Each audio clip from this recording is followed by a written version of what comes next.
Anche l'amministrazione comunale di Caramonaci, con in testa il primo cittadino Pino Spinelli, ha voluto testimoniare la vicinanza del suo comune alla famiglia Soldano, genitori del piccolo Gabriel che deve essere sottoposto a un delicato intervento chirurgico negli Stati Uniti. Il comune ha organizzato sabato scorso in piazza San Vincenzo Ferreri, davanti al Palazzo di Città, un pranzo il cui ricavato sarà destinato a un conto corrente bancario necessario al piccolo Gabriel per affrontare le spese per raggiungere l'ospedale americano. Il pranzo offerto tipico è quello dei Virginelli, un ricco minestrone che le famiglie di Calamonaci preparano solitamente per la festa di San Giuseppe. Soddisfatto il sindaco Spinelli, che insieme alla sua giunta hanno contribuito personalmente sia all'evento che a sostenere il piccolo Gabriel. Lo scopo dell'associazione inizialmente è nato giustamente per questa causa, ma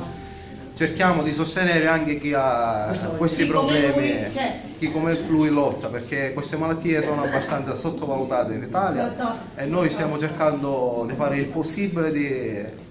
dargli valore a queste malattie, perché sono malattie che se non vengono prese in tempo ti devorano. Per il primo intervento vi preavviso, stiamo aspettando la data, perché io ho dato la disponibilità da parte nostra, perché economicamente già, ringrazio il Signore, siamo pronti.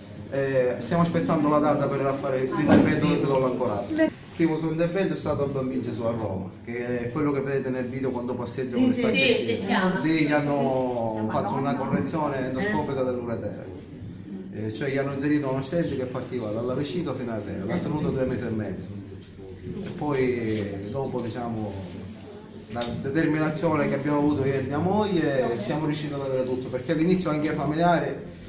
ci prendevano come troppo apprensivi, poi anche i familiari si sono accorti che non era così, ma in realtà avevamo ragione, perché anche la pediatra non ci dava retta, nessuno, eravamo noi contro tutti, perché nessuno ci credeva. Ora l'ultima visita che abbiamo fatto al Meyer doveva fare l'intervento al Meyer, ma è andata male, perché siamo andati il giorno 14, perché il medico andando cominciava, lui è nato così, cammina così perché è nato così, non ha problemi relativi, diciamo, alla malformazione di chiave, e non è vero, l'ha visto l'indice del ribello, l'indice di Sciacca, perché lui era 104, una valutazione perché lui va a Sambuca, fa 3 giorni di neuromotore e 2 giorni di piscina, lui 5 giorni fa terapia, sembra un bambino normale e lo è, diciamo, tra virgolette, ma le sue malattie fanno parte di una categoria di malati invisibili,